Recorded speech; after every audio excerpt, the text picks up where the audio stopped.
Salut tout le monde, c'est Béatrice, j'espère que vous allez bien. Aujourd'hui je vous retrouve dans une nouvelle vidéo pour la suite de mes astuces pour économiser.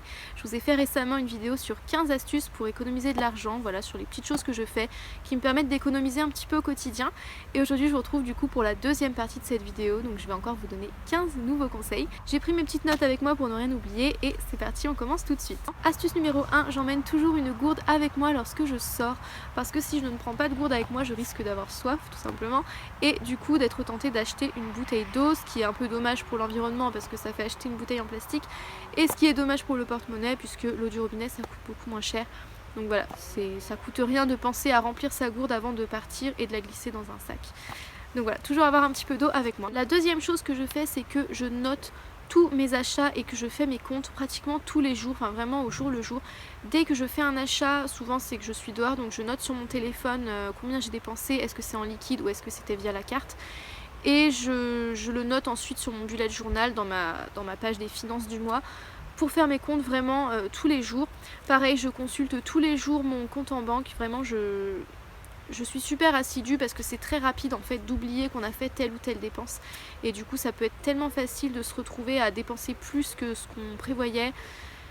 Et voilà, c'est en général comme ça que les mauvaises surprises arrivent. Donc moi je vous conseille de bien suivre vos comptes, de faire vos comptes très régulièrement, de regarder un petit peu l'état de votre compte en banque pratiquement tous les jours et de noter chaque dépense, parce que comme je vous le dis, on oublie très rapidement qu'on a fait une dépense justement ou de quel montant il s'agissait. Donc je vous conseille vraiment de bien noter tout ça. Et du coup je note aussi les achats que je prévois de faire. Voilà, je fais toujours une liste de ce que j'ai envie d'acheter ou besoin d'acheter. Comme ça me permet de me poser les bonnes questions avant d'effectuer l'achat, parce que si on fait des achats compulsifs, on risque de les regretter. Alors que si on les note, si on prend le temps d'y réfléchir, voilà, on va se dire bah non, finalement ça j'en ai pas besoin, ou ça on peut me le prêter, ça je peux le faire moi-même, ça finalement ça me tente plus. Voilà, donc moi je note vraiment tout ce que j'ai envie d'acheter, et à chaque fois que je fais un achat je le note. En fait sur mon bullet journal je me suis fait une page sur laquelle je liste en fait tous les achats que j'aurais fait dans l'année, et le but bien entendu c'est qu'il y ait que cette liste soit la moins remplie possible, parce que voilà, j'ai envie d'économiser de l'argent tout simplement. Donc voilà, le conseil général c'est vraiment de prendre le plus de notes possible, de tenir ses comptes, de savoir ce qu'on dépense, et voilà, de pas se laisser surprendre. Ma troisième astuce concerne la cuisine. En fait j'essaye d'acheter les ingrédients les plus bruts possibles et de les cuisiner moi-même, parce que ça revient beaucoup moins cher d'acheter quelque chose de brut. Donc par exemple je sais pas moi, du riz, des haricots blancs que l'on va faire cuire, etc. plutôt que d'acheter des plats tout prêts. Alors c'est pas forcément valable surtout si on achète du bio, mais en général quand même ça reste vrai. Et puis en plus c'est meilleur pour la santé. Mais voilà, j'essaie d'acheter les ingrédients le plus brut possible. Cette quatrième astuce, c'est que j'utilise plusieurs fois le même sachet de thé ou la même petite portion à infuser, puisque moi je n'achète plus en fait de sachets de thé. J'en ai encore quelques-uns chez moi à terminer, mais sinon je ne veux plus en acheter en fait, que ce soit du thé ou de l'infusion, peu importe. Je préfère acheter directement les plantes séchées et les mettre dans un petit infuseur pour les laisser infuser.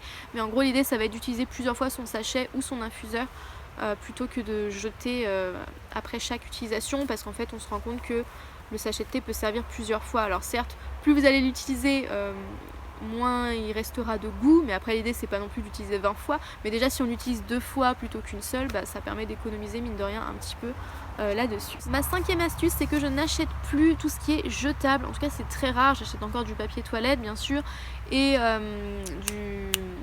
des sacs poubelles parce que c'est obligatoire, mais voilà, sinon dès que je peux j'achète du réutilisable plutôt que du jetable. Là récemment j'ai décidé d'arrêter les éponges, donc je finis celle que j'ai encore chez moi vraiment jusqu'à la fin quoi, je vais l'épuiser, mais une fois qu'il faudra la jeter, je pense que je n'achèterai plus d'éponges, mais que j'utiliserai les tawashi que ma mère a confectionné elle-même pour moi. J'ai testé ce matin et franchement ça fonctionne très très bien. J'avais un petit peu peur, j'étais un petit peu sceptique, mais en fait ça marche super bien. Donc voilà, j'utilise ça. Au lieu d'acheter des serviettes ou des tampons, j'utilise une culotte de règle ou bien des serviettes hygiéniques lavables. Pareil, pas de coton démaquillant, on peut très bien utiliser un coton lavable ou tout simplement ses mains avec de l'huile et puis du savon. Enfin voilà, il y a plein de choses comme ça de jetables que je n'achète plus. D'ailleurs j'avais fait une vidéo sur les choses que je n'achète plus et comment je les remplace, donc je vous la mettrai en barre d'infos. Si jamais j'ai oublié, n'hésitez pas à mettre un petit commentaire pour me demander de le faire. Ma sixième astuce, c'est que je vends tout ce que je n'utilise plus. Moi je suis vraiment dans une démarche d'aller vers le minimalisme, de moins consommer, de consommer plus raisonnablement, de vivre avec moins, voilà, d'être dans une vie plus simple, etc.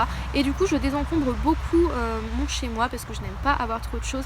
J'aime bien garder uniquement l'essentiel, uniquement ce dont je me sers vraiment, ce qui me plaît vraiment, ce qui m'est réellement utile, et le reste c'est du superflu que j'estime ne pas avoir besoin ni envie de garder.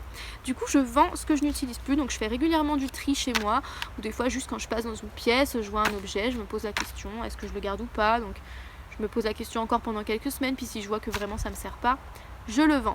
Donc je vends beaucoup sur le marketplace de Facebook, mais aussi sur le Bon Coin. Lorsqu'il y avait encore les vides-greniers, j'adorais vendre dans les vides-greniers, même si pour l'instant il n'y en a plus.